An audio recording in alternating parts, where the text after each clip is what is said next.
Hello, Secret Keepers. This is the only second time I've ever done it. You might be asking, why am I doing it? Well, we had recorded most of an episode, but our normal host forgot to record the sound. So as his punishment, he has to listen to me butcher what he normally does. That and so much more on a really random episode of the Super Secret Podcast.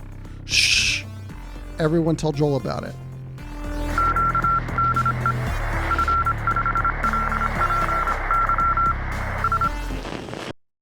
You can take it over from here. I'm tired of this. Welcome back to the show, Secret Keepers. I think this one should still work. Oh, wait. Oh, yeah. Wait, I didn't actually write anything, did I? I didn't write a intro. Welcome back to the show, Secret Keepers. I'm your failed to press the record button host, Joel, joined as always by... Your extra tired and cranky co-host, Danny. More likely to be trolling you this episode than normal. Yeah, I deservedly so. I should be trolled for everything. We had a really solid conversation. It was really good. It was just for the two of us. Peak podcast. Yeah, I know. We're not going to be getting back there anytime soon. So this episode is going to be a lot like last week's. We are both going to bring a topic up for us to talk about one after the other, not at the same time. That would be great if we had a two-topic conversation all at once. Yeah, I don't know how pleasant that'd be to listen to. That's usually, you know what I call that? That's an argument. I was going to say that is an argument. It's also just how most conversations happen in society now. Yeah. It's like, I'm going to talk about the thing I want to talk about, and you talk about the thing you want to talk about. We'll take turns. Yeah. And by the end of it, we'll both feel gratified, and neither of us will have learned anything about the other. Yeah. I feel like that's how a date goes with two, people who are on the spectrum. Mm-hmm. You know, it's like, I'm going to talk about what I'm hyperfixated on. You're going to talk about what you're hyperfixated on, and we're both going to feel good about it. Yeah. I'm pretty sure, dates when I was in my 20s probably went that way. Yeah. Then I learned to listen. Yeah. Yeah. Anyways, so folks, you'll have to bear with us. We're going to be making it up as we go along from here on out, but let's try to hit the markers that we usually do and let us get into the question of the week. Now, Danny, do you have a... do I have a question of the week? Yeah, I know. Do you? Just in case you have one. I could come up with one. I'm just asking if you have one. Yeah, okay. If you had one, we could go with it. Yeah. So when you end up in a situation with your pants down because you're unprepared because things didn't go the way they were supposed to, how do you like to handle it, Joel? I think about the Friends theme song. And then I get to that clapping part, and I'm like, everything's going to be okay. Everything's going to be okay. Yeah, clap, clap, clap. Yeah, I hate Friends. I don't blame you. Seinfeld's a better show. Seinfeld is a better show, but there's a lot of better shows. Friends to me, I don't know. It seemed like it's for a certain type of person that I am not. So Subway. How about we go with that? Most overrated show. What is your, would you say Friends is your most overrated show? Most overrated show? Yeah. For the amount of people who loved it and would speak on, especially because we were trying to be TV writers there, or TV writing was something that we took a big interest in. A lot of people we met, Friends was their pinnacle show. I know. Yeah, I mean, I think I would rather sit and watch Big Bang Theory. I don't know if that's true. Yeah. Well, I at least am more interested in the types of people on Big Bang Theory. Mm-hmm. Most overrated show. Yeah, I mean, Friends could easily be what I would describe as being the most overrated show for me. Because it's one of the most popular shows of all time. So its rating is super high. Yeah. It was known for having the highest paid cast. Yeah.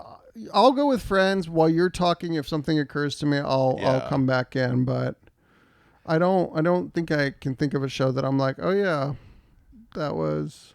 Oh, I could say something spicy. All right. Because we talked about the show a little bit in the now lost episode of the Super Secret Podcast. I personally think Stranger Things is, at least for my taste, is very overrated. How much Stranger Things have you watched? I watched the first 3 episodes. The first 3 episodes. Yeah, and I was just like, this is what we're this I wasn't interested. I am not saying that I think it's a bad show for other people. I think it's my personal for how much people like still talk about it, and it's still a part of the part of our cultural conversation. There's one more season coming out. Is that right? Yeah. Is that the plan? It just feels like it's like I jumped off the train a long time ago, and yet it still comes up. You know what I mean? Like, it's like, oh, you guys are still doing that. But don't you think if you jumped off the train 3 episodes into something that's made it 5 seasons and been a cultural phenomenon, that you might want to like buy another ticket and see if there was a there there? Because you didn't really get enough into the train ride to know whether or not there was something there. That's not. I mean, you're probably not wrong. I do have a tendency to like stop things right before they get good. Yeah. I would have like so often. I would have that when reading a book. I would just get kind of bored of it and put it down, not pick it back up for like a year, to or longer, and then I would finally pick it back up. And it was like if I had just made it through more pages, it like hit a major plot point that like made it super interesting again. Yeah, because I can't even remember what happens in the first 3 episodes of Stranger Things, but I just remember there being a scene with the older brother of the guy who got the kid who goes missing. Is it Will? Yeah, Will. Yeah, I remember there was a scene between the two of them where they were like, it was like that thing where it's like they were trying to make a brotherly moment scene. They had a flashback to them listening to a record in a room, and I remember just being like, that didn't feel like interesting or good. I didn't like, it's like I didn't like the language how the show was going rhythmically. So I do feel like the show has a lot in it that you would like. Mm-hmm. I mean, I know your media appetite pretty well, and I do think that you would really appreciate the characterizations of some of these characters the further you got into the show. Mm.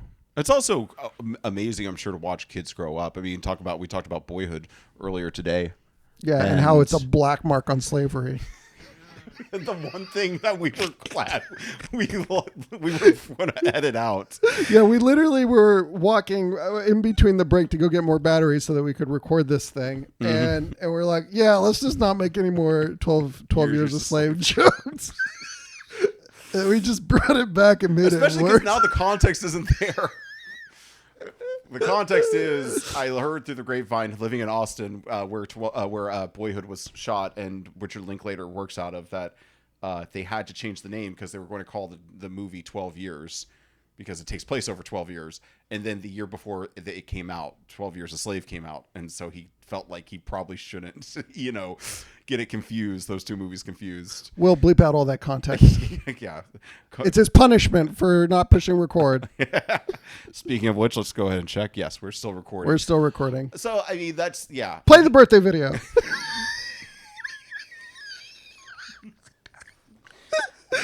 Yeah, that's some deep lore there. Yes. This is an episode for Danny for sure. Anyways, so I think you're right. I'm probably being judgmental or overly judgmental about Stranger Things. It's just, I do think I went through maybe something like a hater era with media, where it's like if I didn't like something, it became funner to just like, but it's not like I go around, telling everybody I hate Stranger Things. It's just whenever it came up, it became fun to like be like, I don't watch Stranger Things. I feel like that was during your eye patch era. Yeah. Yes. The dark timeline for me. Yeah. Yeah. Yeah. So did you come up with anything besides Friends, or do you think you're comfortable sticking with Friends? I mean, yeah, I think I'm going to stay with Friends for now. At some point later in the episode, if something strikes me, Yeah. If Subways was a TV show. Of course. Yeah. You know what? I could just change my answer just to create more rage bait. Actually, what do you think would cause more rage bait? Me sticking with Stranger Things, or lying and saying Avatar: The Last Airbender? The Netflix version? No, the legit good one. Yeah, well, that's just like obviously wrong. Yeah, exactly. We'd probably get the most comments ever if I actually said that. Yeah. But it'd also be a lie, because that is a wonderful, phenomenal show that very everybody good. should watch. Yes. I haven't seen Legend of Korra. I have seen Legend of Korra. Legend of Korra is also very good. That's like the second show that I think I introduced you to Avatar, or at the very least I watched it before you. But then when you got a hold of it, you took to it more than I did. You may have spoken to me about it, but you didn't sit me down to watch it. I watched it during the pandemic. It was one of the things that got me through the pandemic, actually. Yeah, because I remember you did that with Avatar, because you watched all of Avatar, including The Legend of Korra, and you did that with Doctor Who. You stuck with Doctor Who longer than I did. Yeah, I stuck with it until the Capaldi era, and then I fell off of it, and just kind of, it wasn't the Doctor so much as it was just like I was kind of over Stephen Moffat. Like, to me, it's like Stephen Moffat made a couple of really great seasons of Doctor Who for the time period. Yeah. But the issue is that when you make the very destruction of reality the stakes of a story, you can't continue to raise the stakes from there. And if No. your story is all about raising stakes, it becomes very, very difficult. I think the correct approach to Doctor Who would have been to make the story more personal and create intense personal stakes between the Doctor and their companion, and make it the stakes more localized, very tremendous. Because if you can't save reality, you have to save an individual, because Yeah. sometimes an individual feels more monumental than reality in a sense. I completely agree. I think that's where Star Wars like these go. If they wanted to do the what High Republic, I think is what they called that most recent show. The 420 High Republic. Was it The Acolyte? Get high every day. Another example of a show that gets canceled on a cliffhanger. They're never going to wrap up. Anyways, Was that good? Did you watch it? I didn't watch it, but I know that it ended on a cliffhanger for season 2, and then they canceled it. So, anyways, but my thing is like with Star Wars, like if you're going to set something during the High Republic before the events of the prequels, but also after Knights of the Old Republic, like because I guess there's the Old Republic, the High Republic, and then the Clone Wars and the Galactic Empire, whatever. Nothing much happens in the High Republic era on a galactic scale. Otherwise, they would have referred to it during the movies or something. So it seems to me like you have to tell much smaller stories about like communities on the edges of civilization, or the frontiers, or like small conflicts between pirates and smugglers and the Jedi, things like that. It needs to be more personal. It can't be galactic defining. You can't do something as big as the Clone Wars, obviously. Yeah. Sometimes you gotta bring it in to right size it and make it feel good. Anyways, well, this could be a topic for next week, but why don't we go ahead and take a quick break and get back in with our first topic. Sounds good. Excellent.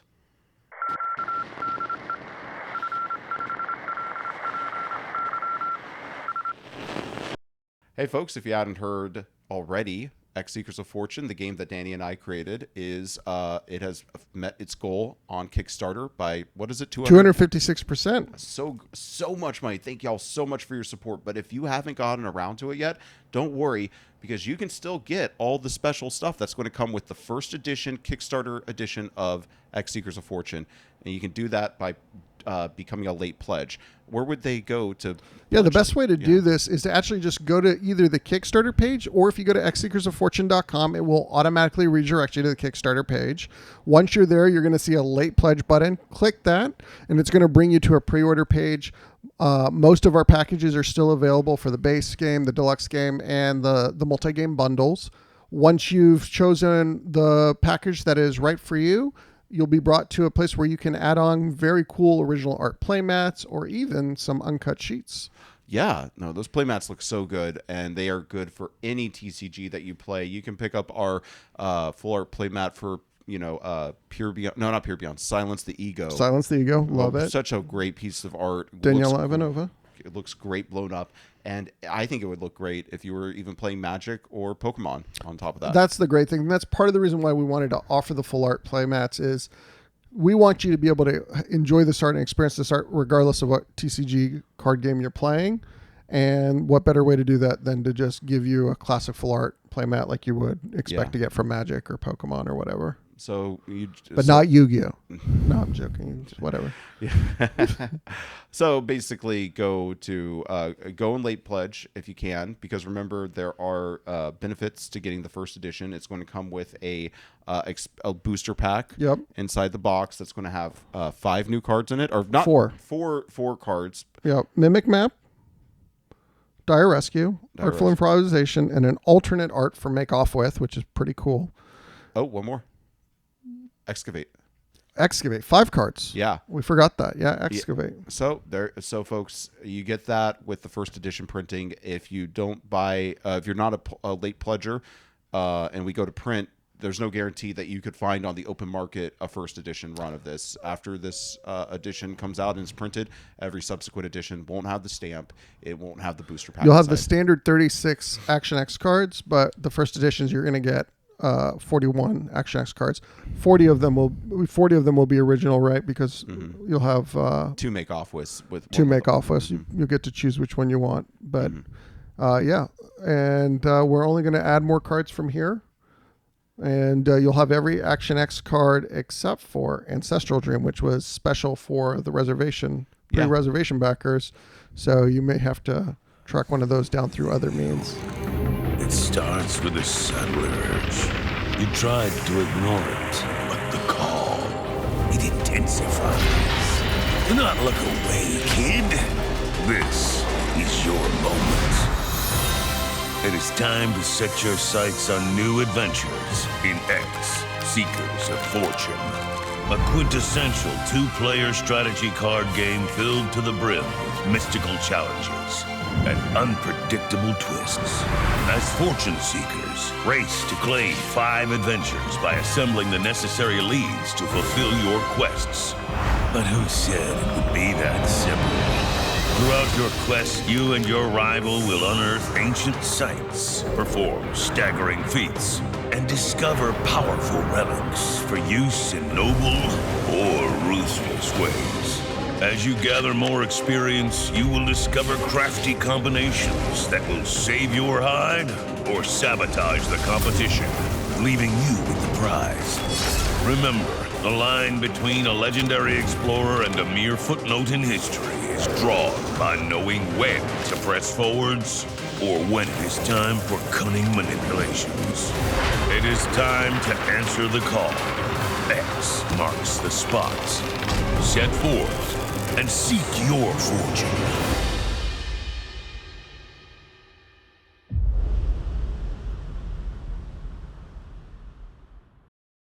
Welcome back to the Super Secret Podcast, Danny. Why don't we go ahead and get into the first topic? You went first last week, so I'll go first this week.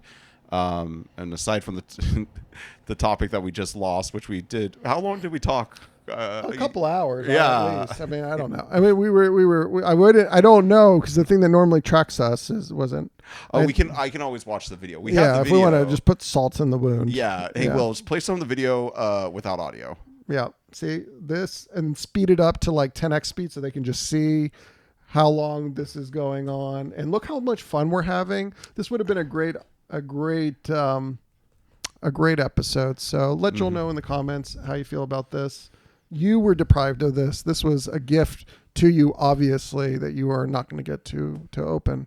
And I don't know if you know this, but Santa Claus isn't real. Joel let us know that as well. Wow. Yeah. Just under the bus right there. Well, several. We're not going to just try to rehash the conversation that we had. So the topic that I'm going to bring to you to you right now is something that I sort of thought of last night while I was sitting and writing. And it might not be the deepest topic to get into, but there's this old suggestion in specifically news, right? News storytelling. Yeah. The idea of like was it 6 W's? Who, what, where, if when, it bleeds, why? it leads. No. The story you should answer: who, what, where, when, why, how. Yeah. Well, I was sitting down last night. And I was like, I felt like that left something unanswered, and it makes sense because this is the news, so it's a developing story. It doesn't necessarily have like an ending, but I think like in storytelling, you should still answer all 6 of those questions. But I think there's one other question that needs to be answered, and that is, and I thought, did they? Oh, totally did. Did they?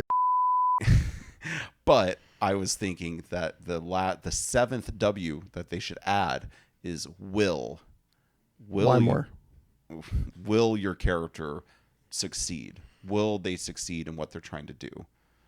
I think that's like, so that came to me. I don't know if there's if there's a real discussion. Where does that question get posed? I guess is where I would start if you want to have this conversation. That's the thing. It's like that would be posed. Pretty much, it's like most stories have what we call the I want moment, where your character expresses what they want. So once that's asked, put into the universe, once your character says, Dorothy, I want to go home. Luke Skywalker, I want to go off and become a Jedi Knight. Then the will comes in. It's like they've said what they want, or the who, what, where, when, why. They've given you the why, if you will, or the what. I see what you're saying, Yeah. because Yeah. a lot of, and I think this is an important question, how you handle it, because a lot of times when you watch something, it, depending on where you're watching it, if you see, a made-for-television movie on the Hallmark Channel, Yeah. and it's like, will they get together? You pretty much know they will. Yes. Right. A lot of narratives telegraph what will or won't happen, and that leads to a tremendous amount of dissatisfaction. We've all sat in front of a TV with someone, maybe ourselves, who's just like, this is exactly what's going to happen, and it transpires exactly as though you were writing the script for the TV. Yeah. Doritos TV, if you will. Doritos TV. And I think that it's important, and the content that sticks with us, the narratives that stick with us, are the ones where we think we understand what will happen, but it doesn't happen, or more importantly, it doesn't happen the way we expect it to happen. Yeah. And I think the way you escape that, in my opinion, is you divorce the story from will they do this or won't they do this, and it becomes whatever it was they thought they were going to do. That's not what the story is, because that's not what life is. You start on a certain trajectory, and then we discover what the story is about as we go along. Now, I'm not saying that everything needs to be like that. If you would pause like Die Hard, like 10, 20 minutes into it, you think it would be a story about a guy like, Trying to find his shoes. mending his marriage. Oh, mending his marriage. Okay. And technically, that's what happens by the end of the story, right? Yeah. But he didn't, you might not have known at that time code, like that he's also going to fight terrorists. Yeah. Yeah, I know. And then, I mean, there's, I mean, given in the era, it probably wasn't going to happen, but there's a version of Die Hard where he saves the day but dies.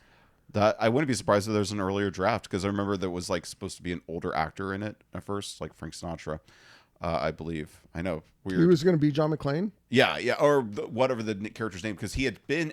So Die Hard is based on a book that was a sequel to another book that had been adapted with Frank Sinatra in the lead back in like the 60s. Whoa. I know. But of course, Die Hard that we have today doesn't look much like that book at all. But, they still contractually had to offer the role of John McClane to Frank Sinatra. Did he take it? Obviously not. All right. You heard it here first. I think he was aware enough to know, it's like, guys, that ship sailed for me in terms of like age, because he was, even in the 80s, he was an older man. He wasn't an action hero shape. Well, given how old our action heroes are today, I mean, Harrison Ford is in his 80s, isn't he? That's true, but some people would argue he shouldn't be doing what he's doing. Meanwhile, he's hulking out. Yes. Does he know he's hulking out, though? He's still like somewhat compelling in those roles. Like, I mean, oh yeah, he has. He did well in Indy 5, better than he did in Indy 4 somehow. Yeah. I honestly, I'm pretty sure he had checked out. I think at some point, when you're in you've been in a project before where like enough decisions have been made where it's just like, this is no longer what I signed up for. And you go through the motions. We've all been there. I mean, I'm sure he loves George Lucas, but I think his eyes probably lit up a little bit when he was like, yeah, George isn't really involved in this one. Yeah. It's definitely one of those like, hey, George, we made it together. You're always a brother to me, but I don't like what you like. Yeah. You're like that brother that I kind of, about a little bit. But only with the people that we're like close with together, Yes. not outsiders. Outsiders, I'll defend you till. Oh man, I would love to red hear in the face. A recording of Carrie Fisher and Harrison Ford just like And well, tearing but tearing also, into him, yeah. Tearing into George Lucas, like like over a drink or something like that. But so I guess going back to that to the main point of the topic, though, it's like I think in narrative writing you should know if it's if the will is going to happen. Will they do it? Won't they do it? Maybe it should be the will or will won't. they or won't they do it? Will or won't. But I think it's important that, because like a story, a story has to conclude. It's like, what will happen? Like I think that's a very, very important question. And I think it's a question that you could forget to include when you're sitting down to write a story versus like, if you just follow those W's, I don't think there's enough of a compelling reason to tell the story. So I think you need to consider the ending. A lot of people say you should write the ending first too. And I think or you should know how your story ends. Because if I recall correctly, it worked out for them. But WALL-E was a big example of the one time where the Pixar team had a really hard time writing because they had the beginning of WALL-E, WALL-E on the planet Earth cleaning up and being alone, and the robot and Eve coming and lighting up his day. But they didn't know anything about like the back half of them being at the Axiom. Yeah. And everything. And that took a long time for them to break. That was a really good movie. Yes. I mean, I think that it's a good test for you to ask, which is like, does my story have a will question to it? Because, sometimes when you read a story, the thing that feels like it's missing is this question of like, what is this character even trying to do?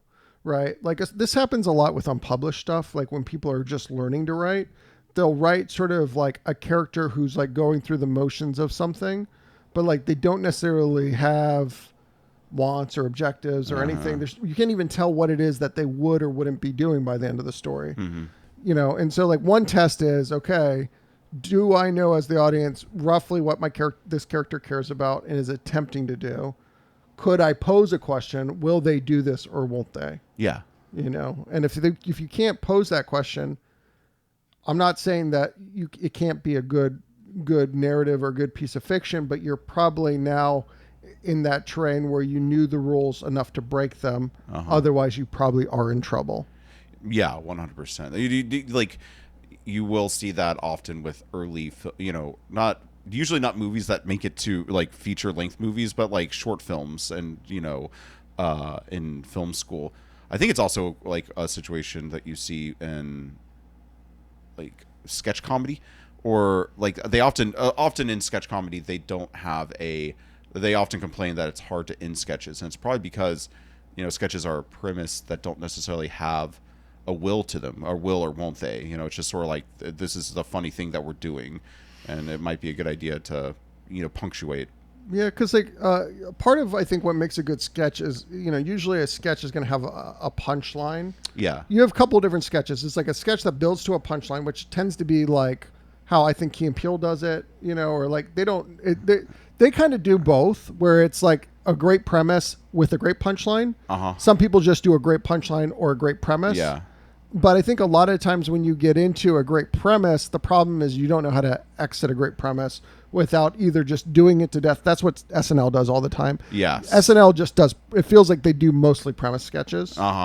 And which also is like one of those situations where if you're not in it, if you don't find the premise funny, then you're in for like 3 to 5 minutes of hell.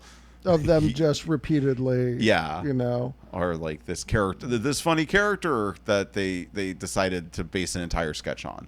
But yeah, I do agree on that. There's this sketch group, I need to find them again because they were being fed to me through my YouTube recommendation shorts, and I was like, I love these guys, to the point where they were starting to inspire me, because I was like, these are the sketches I would want to make. Yeah. Which I still and I think short form is, if you want to do short film, like? Huh? What did the group look like? They were Australian. I know that. Okay. And the main guy, who's like, I say main guy. I'm not sure if he's the main guy, but he's the one who's most recognizable. He has like blonde curly hair.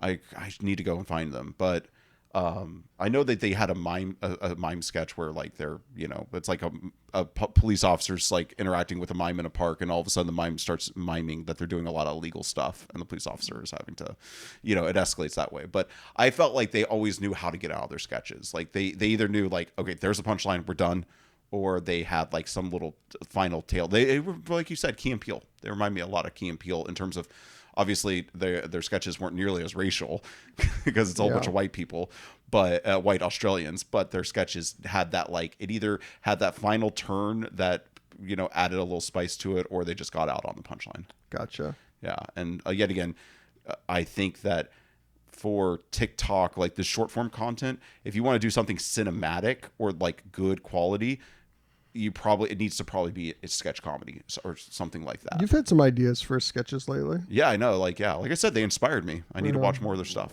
Pitch us some. I'm blanking right now, but what? Yeah, you know which that one I'm first- thinking. Yes, you son of a bitch. No, that one I only want to make. I would make it, but I wouldn't want my name to be on it. My favorite part of that, and we'll stay vague here, is that you texted it to me while you had company in town, and then you texted me later to clarify that this wasn't happening. And when you sent the initial text message to me, I'm like, is this happening? Like the person you were with totally called correctly that needed to have a clarifying text coming after it. Because I'm sitting over here like, what are they doing over there? Also, I'm pretty sure that you wouldn't need to actually do that stuff. I feel like there's ways to get out of it without moving. Yes, yeah, you're right. The vagaries are almost too much. I think that one, like, as long as we don't mention the person I was with, the sketch idea. Well, is it too blue for our podcast? Like, where is our podcast at? Like, it is a very sexual sketch. It is a very sexual sketch. Let's just say that it is not something that we need to graphically detail on the podcast, but we will on the Patreon. Yes, that's what the Patreon is for. But use your imaginations, folks. It involves my.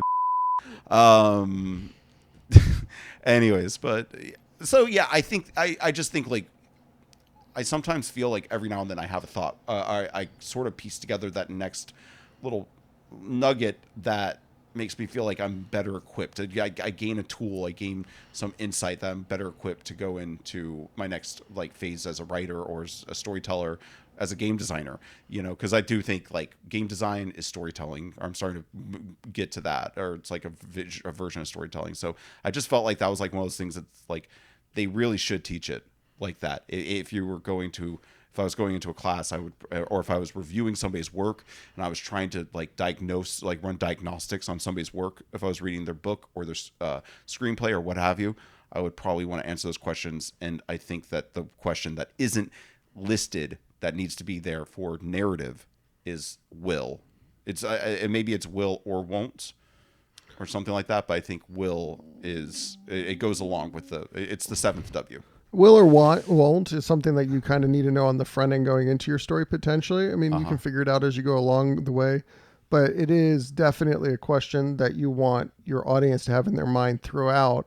And I think a measure of how well you're doing is how late into the film do they feel like they confidently know the answer to that question. That is true too, because unless you're, yet again, like you said, because you want to make sure will is the last question answered. Because there's a movie made by a band that I really like. The band is the Flaming Lips, and they made a movie called Christmas on Mars. Yeah, I think for being a low budget indie weirdo psychedelic film, I think you just took a screenshot. Yeah, I accidentally took a screenshot of potentially my. They're on their screen. I don't think that's how screenshots work. Anyways. Christmas on Mars. The problem with that movie is that basically the dilemma of the story is brought up probably 30 to 40 minutes into the movie. So it's kind of late into the movie where the dilemma really hits. And then in the next scene, it was almost like within 5 minutes it's solved. Yeah, I didn't remember liking that movie. I liked the aesthetic of the movie, the soundtrack of the movie. I would never say I liked the story necessarily. Yeah. But yeah, and that's like when people say, "Oh, this movie ends too many times." It's because the will has been answered, and then you keep going for another 30 minutes because everything after that's going to feel like the movie could end because there's no more will on the table. Once people confidently feel like they know how the story will play out, they will check out. Yes. The only time that they won't is when they're fairly certain they know, but they're super invested and they want to see it happen. Uh-huh. It's like you think about it. I mean, you see this in a lot of anime or action films, like superhero films. The superhero is going to go up against the bad guy after being knocked down. But when they're done well, you want to see the epic confrontation. You want to see them prevail. You want to see how they're going to overcome.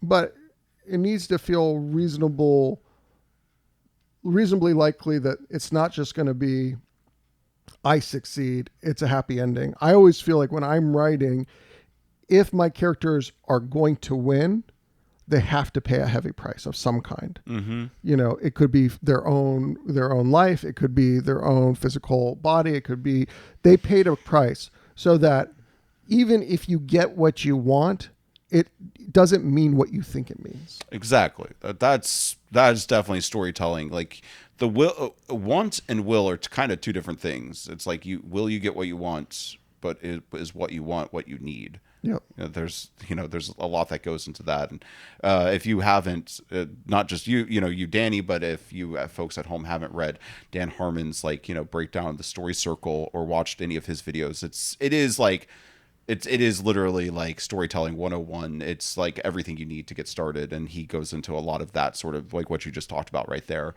But yeah, I think like the reason.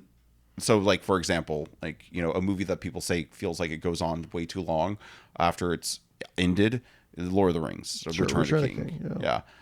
But I do think without that ending, what you're talking about doesn't quite, isn't fulfilled, because you need it to keep going on, because the question then becomes, will these hobbits go back home and reintegrate?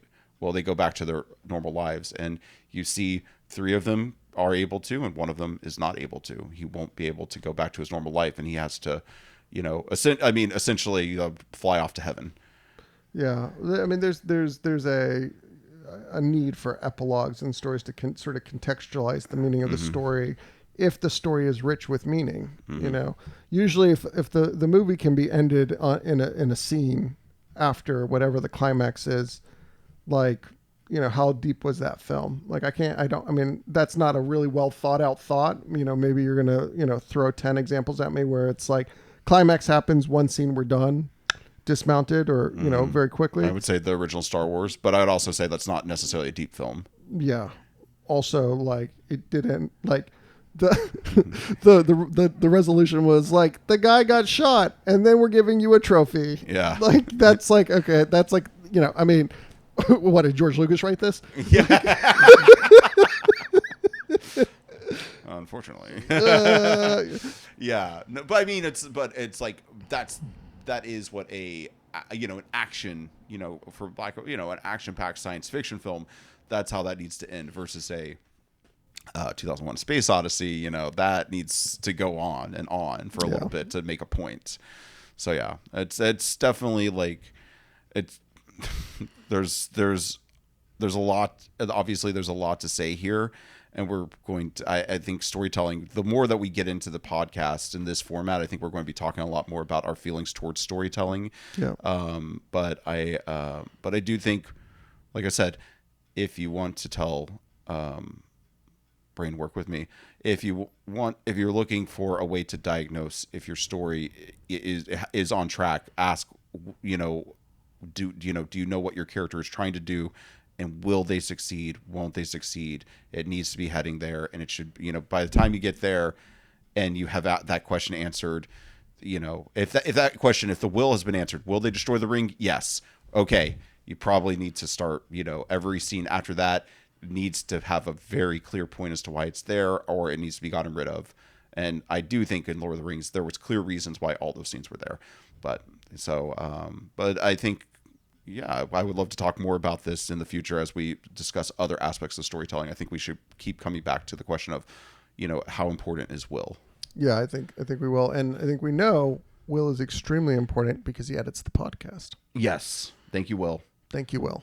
Except for that time that you told us not to have the recorder. Oh, wow. You're just trying to pass the blame off on the all right. guy who's not here. Let's cut to a commercial.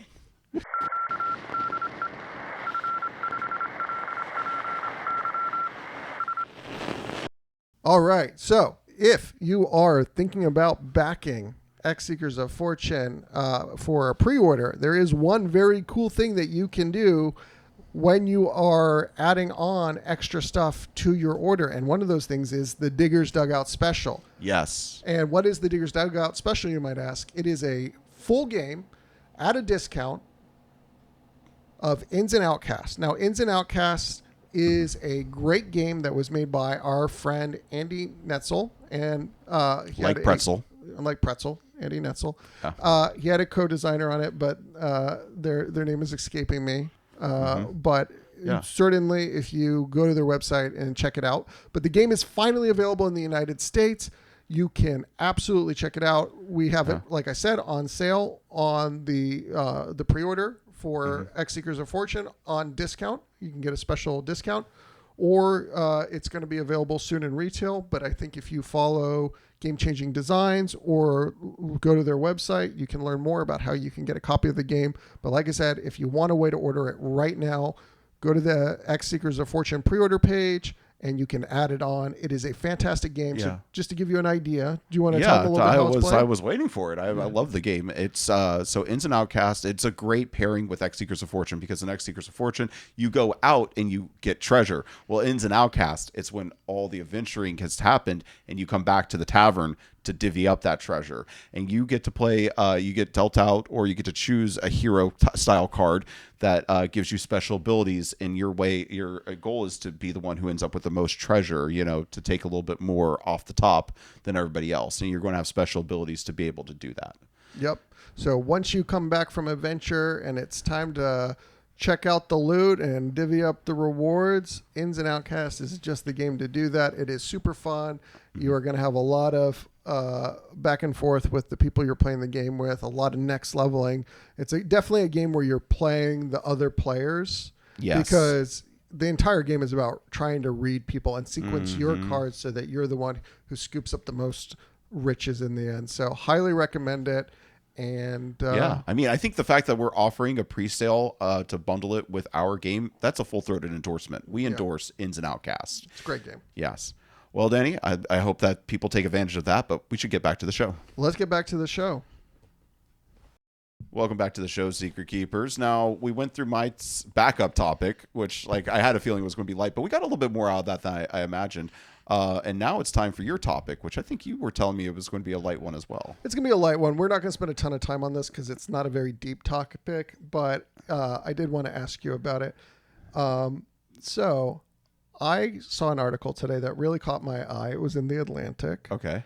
And its title was "Young Men Have Invented a New Way to Defeat Themselves." Pretty good topic. Pretty clickbaity. Yeah. Have you heard about this new concept of raw dogging flights?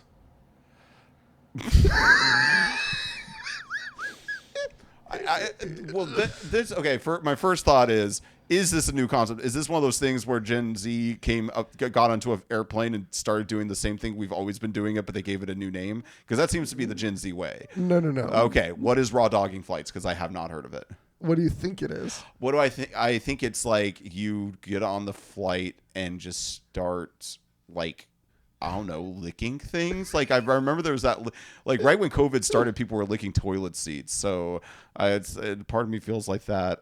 Or it's you get on a plane with nothing. Yeah, so that's closer. Yeah. So basically, raw dogging is where you get on the plane. I know what raw dogging is. With no entertainment, and all you do the entire flight is sit and stare straight forward at the flight map and watch the flight map for the entire duration of the trip. Psychotic. I was with them until you said flight map. That flight map is the bane. Like if I'm not the pilot, I don't need to know about the flight map. It's like I will check that like maybe an hour in if I have so access excruciating to it. to sit there and watch it. It's like watching water boil on those very slow heat. Yes, worse than watching water boil. That is, I was with it. There was like almost a stoicism up until that point. There was like I'm just going to sit here and look ahead, and I'm going to be with my thoughts, and I'm going to almost like you're meditating. It's like I'm locked in this tube with everybody else. I'm just going to use this time to think. And I was like, okay, I can dig that. I kind of almost did that on a flight. Like I think the first half of the flight, I really didn't do anything. I think I was listening to maybe a podcast, but to everybody else around me, like who couldn't see that I had an AirPod in, they probably just thought I was a psycho. Was it a supercut of the Super Secret podcast with just your parts? I thought we wouldn't talk about our weird porn addictions, but I hadn't heard about that. The flight map makes it like that turns it into torture. That's all I have to say. Oh, it sounds so terrible. And this is something. Is this a challenge? Is this like a TikTok challenge, or is this like no? This is how I want to spend my flight. Like they just genuinely. I don't think it's a challenge, but like in the sense that maybe it's like proving how I don't know, like masculine you are. This is not masculine. This is not. I mean, I get like if this is the younger generation's idea of masculinity, we need to put woodshop back in school. All I hear is this is how the boringest people spend their time, but people who have embraced their boringness. What would you most want a raw dog? Well, second most want a raw dog. You probably need to say like third or fourth. My goodness, that's like what? See, like I said, like until the flight map came out, so it's like I need to be doing something. I mean, everything that comes to mind is something that already pretty much it's like that. Like what, a dentist appointment, or like, yeah. I mean, you're not watching anything during a dentist appointment. Yeah, exactly. Or a haircut. I'll say this. Okay, granted, that's torture. I mean, that would be a challenge to go and sit down for a haircut and not talk to your hairstylist. Oh, that's me every single time. Or you're like that? Oh my God. No. I'll talk if they talk to me, but I'm not trying to start a conversation. I know, like, I have like probably some of my best personal relationships are with my hairstylist. I'm in a place right now since I've moved to Houston.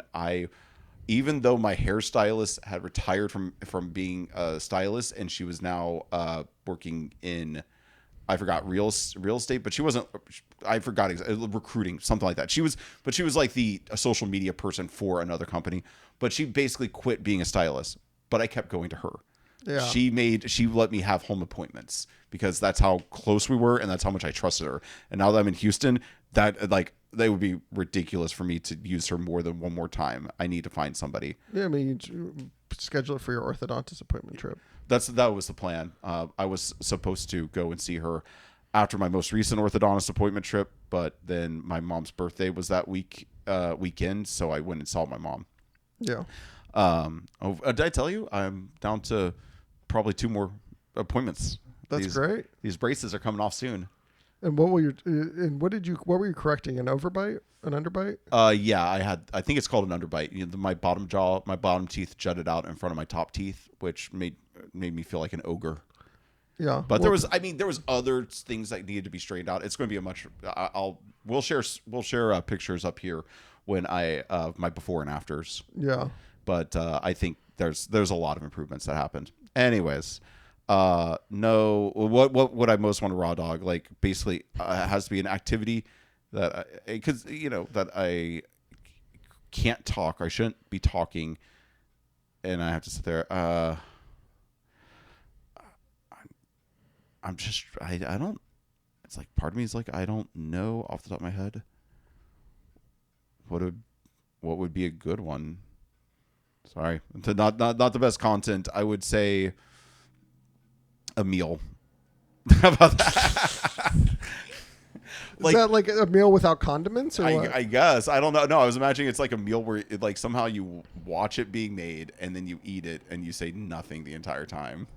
That would be so weird. Like a Michelin experience. Is that what the Michelin stars? There could be a Michelin experience like that, but yeah. No, I mean not exclusively. Because usually like meals are often social. There's conversations going on the entire time. If somebody's making you food, you usually want to express gratitude towards them. So to the idea of like, especially if it was somebody the idea of like going to somebody's house, them cooking for you, you saying nothing to them, eating and leaving. Yeah, that's wild. That's crazy. Yeah, raw dogging that experience. Yes. Or like raw dogging a birthday party in your honor. Oh, I can see myself pulling a Squidward. Yeah, I feel like that's a Squidward move. Okay. Yeah. I don't know who that is. I know it's on SpongeBob, but I don't know anything about him. He's a cynical like squid. Yeah. He's very cynical. He's very over it. Basically, the joke is we all start out as SpongeBob and we all become Squidward. Fair. Yeah. Seems accurate. I don't know if I've expressed this to you because we're the same age basically, but maybe because I had 2 younger brothers. I'm not sure what it is, but I felt like SpongeBob SquarePants was like the last kid show that I was able to watch genuinely. So I feel like I'm of a generational divide where I both watch The Simpsons and know the Simpsons memes and SpongeBob and have the SpongeBob memes. I think the last cartoon that I watched age appropriately would have been like Hey Dude or Our Real Monsters. Hey, you mean, wait, From Nickelodeon. do you mean Hey Arnold? Yeah, that thing. Yeah, because hey Dude was a live action show. I was talking about Hey Dude with Ashley the other day. That's why it's in my brain. Hey Arnold, yeah. Yeah. Oh, Helga. Ugh. how about that? Raw dogging, like, let's talk about some nostalgia, like raw dogging a Nickelodeon block back in the day. You just sit there, just watch the shows. No leaving for commercials. No talking. Patty no without the laughing. mayonnaise. Maybe. Anyways, what about you? Like, okay, that's their flight experience. What is because you take a lot of flights. What is your flight experience? How do you handle? Do you raw dog? Are you Absolutely going to raw dog your next flight? Absolutely not. Okay. I would have a hard time raw dogging a flight from Houston to Dallas, much less a flight, from Houston to, London or something. Mm-hmm. No, I mean, like I tried to have, my brain wants different stimulus throughout my flying experience. So I'm always trying to anticipate the different types of things I might want. So usually I have a variety of games downloaded. I'll usually have some like relaxing music downloaded in case I'm like trying to just like nap or whatever. I usually have my crossword puzzle up and going. Mm-hmm. I might download, depending on which airline I am. Most airlines have reasonable media options just included. But I usually will try to download onto Netflix. Like I think the last few flights I flew, I just used it as an opportunity to binge through Death Note. Nice. Yeah. I see flights as being a great time to get work done. Yeah. So like it's like you have to, you can lock in. So I usually use it for like very mundane, like I guess administrative tasks. It's like, I'll reorganize files, trees and things like that. Or I'll like, just let myself think about like a game. I remember I wrote like 5 or 6 pages about an idea for a game I had. Yeah. So that's, that's what I usually like to do on a flight, though I need to allow myself to be entertained too, because I think like sometimes you get on a flight and you're not in a place to work or think, so you should have an entertainment option ready. That's what I booked for. All this raw dog talk's got me wanting a hot dog after this. All right, folks. Well, we should probably be wrapping this up. How about we take one more break, and then I think Annie, we have a few like last things to take care of. Well, I have 8 to rate. Yeah. Okay. So we'll be right back with 8 to rate.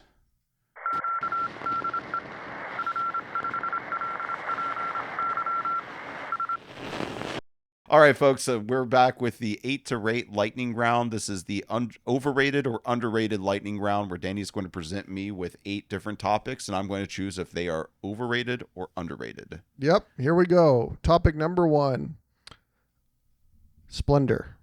Oh my goodness. We played Splendor recently, and it instantly, I think, for both of us, became one of our favorite games. We've only played it twice so far, but you bought it.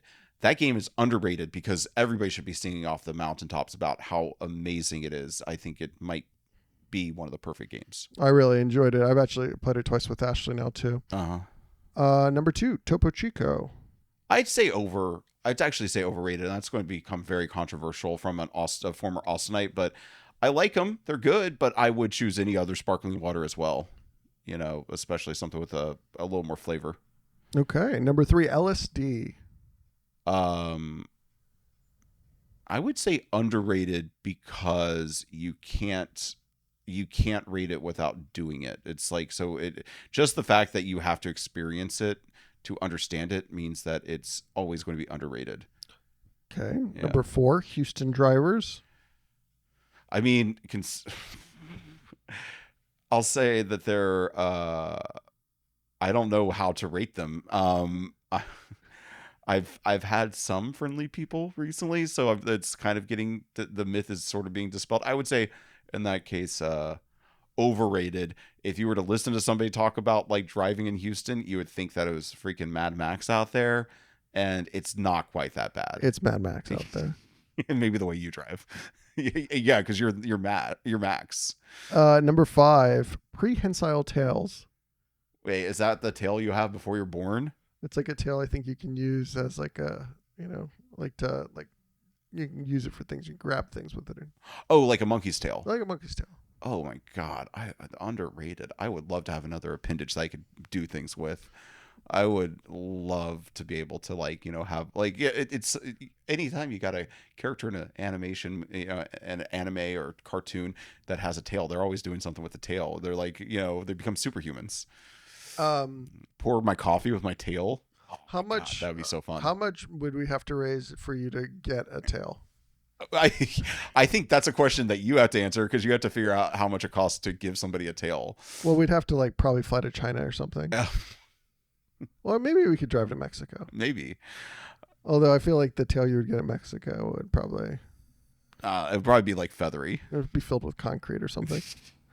Number 5, Robert... we are on, I think, number 6. Robber barons. They were so impactful and they were such interesting cast of characters, and we don't have as many depictions of them in media that I think we could, robber barons should be right up there with bank robbers or corrupt cops. I don't know. Yeah, that's it doesn't feel like we've had enough biopics of them. Would you say that I don't think he is one, but it feels like Daniel Plainview would be robber baron adjacent, right? Yeah, he definitely feels like he's in that class of... Yeah. Yeah. Up. Like a John Rockefeller type. Oh, yeah. Yeah. Yeah. We just need more, because I love everybody loves a good villain. You feel like there should be the Walter White of robber barons out there. Yeah. Excellent. Number 7, marrying Ben Affleck. Dude. Kick a man while he's down. I don't know what's going on with Ben. Ben Affleck has a curse on him, or he called being to women. Yes, but I guess it's just it feels like he's a miserable. He's like one of those people. He's never going to be happy. He's always going to be miserable. Whatever, the Nietzsche idea of you go through the same cycle over and over and over again. He obviously has something like that going, where it's he gets up to a nice high and then he goes down again. He gets so depressed. This the Ben Affleck smoking a cigarette outside meme, and I feel so don't marry Ben Affleck, but Ben Affleck needs help. Yeah, Ben Affleck's better as a friends with benefits. Yes. Maybe your weekend boyfriend. It's you don't think about him all week, you barely text him, but then you guys have a really great Saturday together. Yeah. Yeah. All right, number 8, we'll keep it normal. Interspecies sex. That means sex with between say a monkey and a pig? Yeah.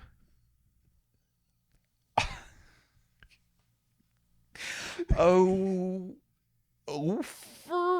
don't think I can ethically rate this. There's no, it's wrong. It probably shouldn't happen.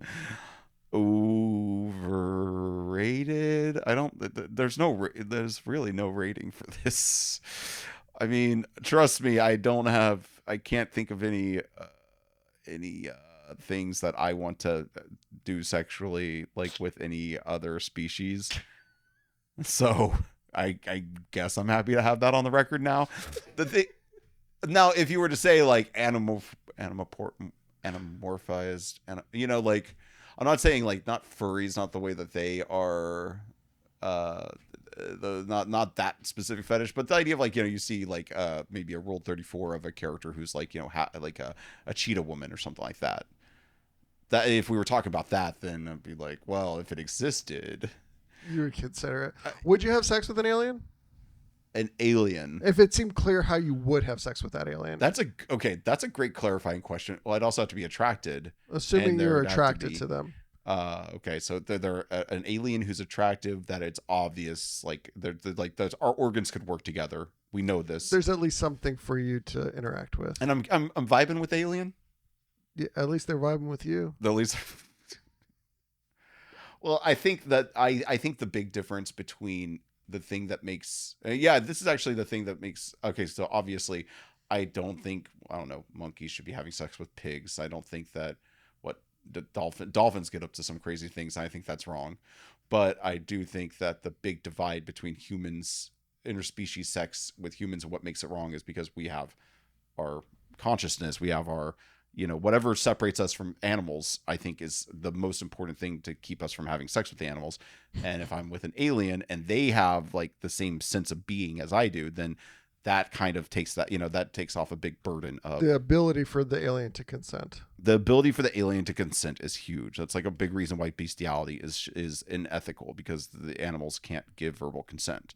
Yeah. But also it's just like there's like a level that I think you should be on with a partner. Like there's a certain level of, and I don't want to. This is the overrated, underrated lightning round, but this is this could have been a topic for an entire episode, obviously. Yeah. But I will say, and I don't want to elaborate too much, just use your imagination, but there are differences maybe in sense of self amongst humans, even within our same species, that you would start questioning the ethicness. Well, I mean, I think it's clear that it's not ethical to have sex with somebody who's not conscious. That's yes, 100%. But even there's people who are conscious that maybe don't have the same capacities. Well, yeah. I mean, I think you would definitely say if there are people who are not legally fit to sign a contract, there are people who are not legally fit to consent to intercourse. Yeah, especially with somebody who is legally capable of signing a contract, of being autonomous or whatever you would say. Yeah. So okay, so I think that got down to the root of it. But so I would say I think overrated is the correct thing. I thought you said underrated. Don't put that evil on me, Ricky Bobby.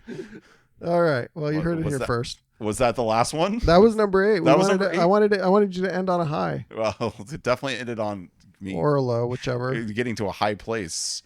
Okay. Well, Danny, I think we have something random, and I actually kind of prepared our something random this week. Yes, you did. But we also have to do the thing where you tell people about. But just like last week, I have something for you to. Oh, you're relishing this. Yeah. This last week didn't work out the way that I wanted it to. So God, you got the other thing that you wanted to watch me eat, didn't you? So the way this works is Joel's going to do his abhorrent display of self-promotion for the show, where he tries to get you to do whatever he's going to get you to do. And while he does that, he's going to be enjoying this. Oh my God, what is this? It is a twink lime flavored salt. So they used to have this all the time in San Antonio. Like kids would just down this stuff. Yeah, like Lucas. Lucas, that's it. Lucas, yeah. Anyways, so do you want me to take it and then do my spiel? Or like pour it in your mouth and then just start. I'm just glad it's not the one chip or whatever they call that thing. Yeah. You're going to escalate us there, aren't you? If it would give me hemorrhoids, you can't have me eat it. I don't know what's going to give you hemorrhoids. Oh, wow. Oh, all right, folks. All right, folks. So you're going to want to open up your browser or your phone to go to YouTube, because we are a YouTube video podcast, and we're going to really earn that this week. You're about to see. Oh, and you're going to want to like. It's still there. You're going to want to like the video. And you're going to want to subscribe to our channel. And if you have friends, what you need to do, please tell them about the show, and you open up YouTube on their phones and you subscribe them to our podcast so they can get this vital information and these displays of I don't know, feats of strength that Danny puts me through, my tormentor. It's like if your friends love friends trolling each other, this is definitely the show for them. And if they are not a YouTube person, you know what, we've reconciled that difference, and we do offer our show on Spotify, on Apple Podcast. And you know what? It would really help us out if you went to Spotify and Apple Podcast or wherever you can download a podcast and review us. Give us a 5-star review, because we're a 5-star show.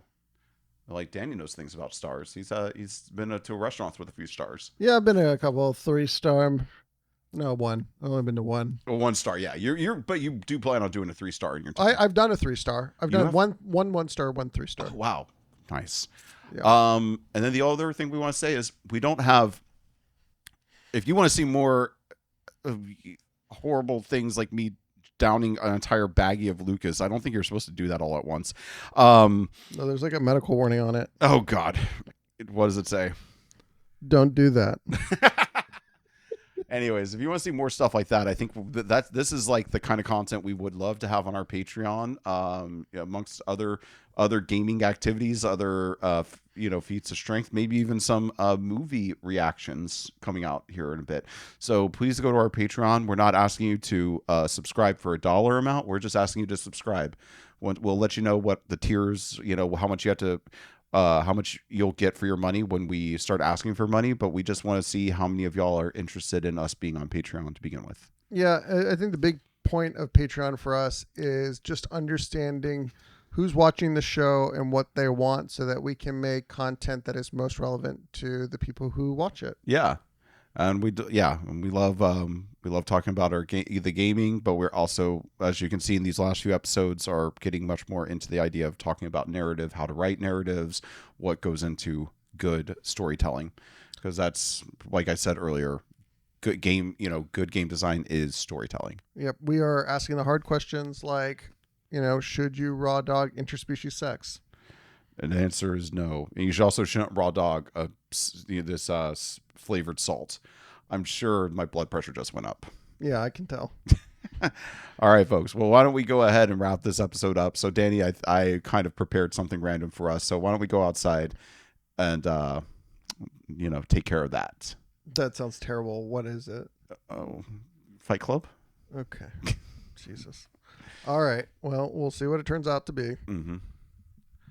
So the other day I was, delivering pizzas as I do, and I found this wonderful, I think is wonderful, piece of furniture that I thought I'd be able to fit into my car. And granted, I did fit it into my car. The problem is I wasn't able to get it back out of my car. And in fact, I kind of got it more stuck in my car trying to get it out. So I figure you might be able to help me with that. Okay. So, I didn't want you to do all the work this week for the something random. So I figured I'd give us a little. It's random. And I would say that it's content because. Now, what are the odds that this has bed bugs? I think 0. It's not a mattress. Yeah. And I would have spotted them, I'm pretty darn sure. So, my first thought is that it is okay. So it's like that. Yeah. Okay. So here, let me put this somewhere. Okay. Yeah. I don't want to mess with your kid. That one here.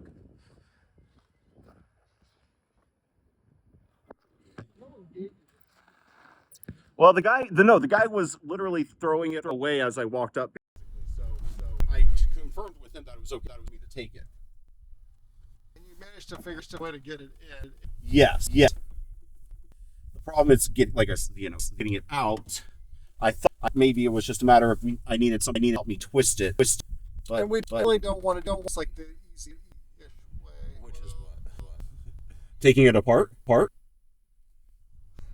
assume taking the leg off, but I'm not entirely how the legs can leg. This seems like something like a German master or engineer created. Yeah, exactly. That's why I was drawn to it. It actually looks like a quality piece. Yeah, it does. It must have been used in a murder or something. What, like Clue? Yeah. I killed it with the side of the sable. Pull it towards you. Okay. See, Push it towards you. put you away. Push. See. I had a feeling it was just a matter of having 2 hands on it at the same time. Yeah, that would make sense. Sure. Man, it was almost too easy. I was hoping we would be a little more burdened for the audience. All right. Well, now this has turned into like Nancy show. So tell me about the piece you have here. I don't know too much about it, or the wood, or its history, or anything like that. But it seems like it would be a really solid piece. In fact, let's turn it towards the camera. Yeah, and why don't we, over here and Yeah. So let's. I think if we get it on the cement like this, that should probably fit pretty well. So, like I said, I don't know too much. Obviously, it was owned by a man who looked like a family man. Hey, look at this. There's these little stars here. I know. Yeah. Oof, bringing in some history into my house. This is adding to the idea that perhaps this was used in a murder. Also, it appears there were drawers stripped there no longer here, unless you have them in there. They're right there. Well, let's get those. Yeah, pop those in. Maybe those are going to be difficult. Hello, sisters. Hello.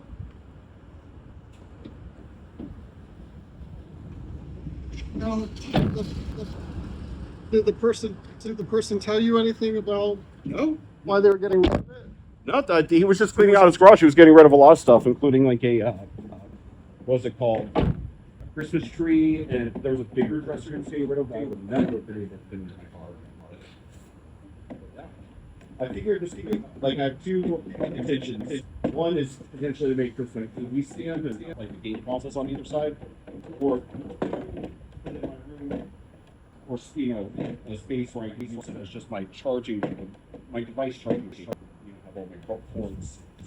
Put my devices up here. Well, one person's pointer table is another person's device charging table. Yeah. Well, now I can use my car again too. That was the other problem. I hadn't been able to go out and do anything today because my car had that in it, and I had moved both my seats forward. That would not be the best way to total your car. No. I will discover the best way of totaling my car and share the next few minutes.